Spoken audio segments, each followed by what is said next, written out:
Now, Occidental College professor Caroline Heldman joins us now to help break this all down. Good morning, Professor. Thank you for being here. It's great to be here. Always a lot to talk about. Now, we just heard Congressman Rohrabacher take a page essentially from President Trump's playbook using the fake news argument. Do you think that this will work in local politics? Well, I think it will work with his base. You pointed out that he's taking a book from a page from Trump's playbook because it works, right? So 77% of Americans now believe that major news outlets share fake news or spread fake news, which is a shame because y'all are very hardworking. You serve a very vital function for democracy, which is holding public officials accountable.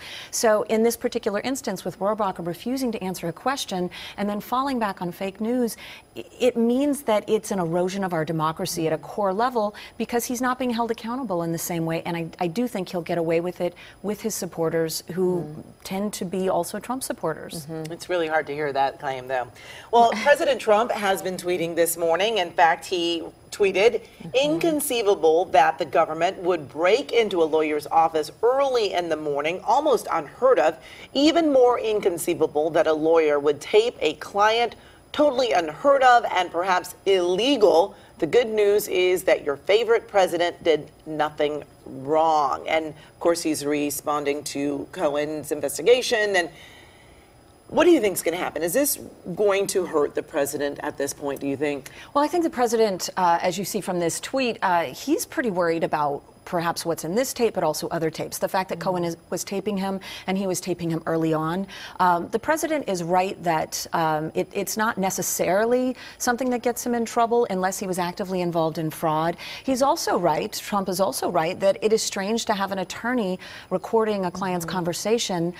It's legal in the state of New York because it's a one-party state. It doesn't require the consent of the other person. However, if it was protected under attorney-client privilege, then that's an issue, and that means that these tapes shouldn't have been released. The things that are not protected are fraud, so if they're actively engaged in fraud, it's not protected, or if there's somebody else present. We don't know these details. Donald Trump knows these details, and it's clear because he's tweeting about it so early in the morning, his weekend tweet, that this is something that he's worried about, and I think he probably should be. There's a possible campaign finance violation involved here if he didn't report those numbers, and there's a possible fraud violation if indeed they engaged in fraud in order to hush these women.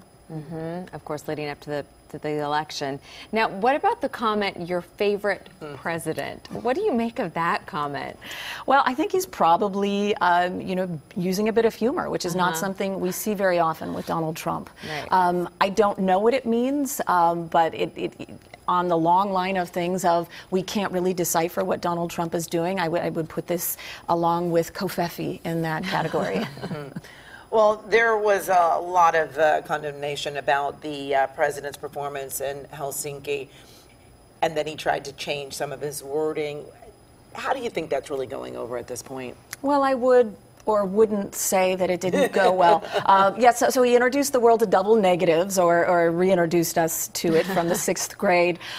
So Donald Trump went and treated our NATO allies very poorly, and immediately after that went and met with a murderous dictator. And this is not a man, it's not a question about what Putin has done, right? I mean, this is a man who was involved in apartment bombings, in killing his own people in order to justify the war in Chechnya. This is a man who murders journalists, who sends his detractors to Siberia for decades. This is a man who invades other countries.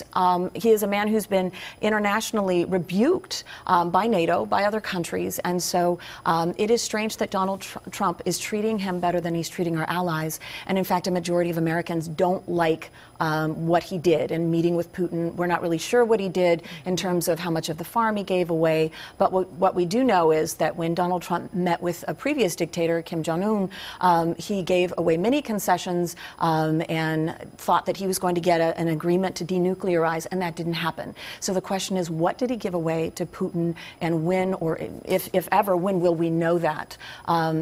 It is strange, 82 connections between the Trump team and Russians. This behavior is inexplicable. Politically, it is inexplicable in terms of geo-global politics. So the question is Trump working with Putin because he helped him in the election? And that is something that the Mueller investigation will answer for us.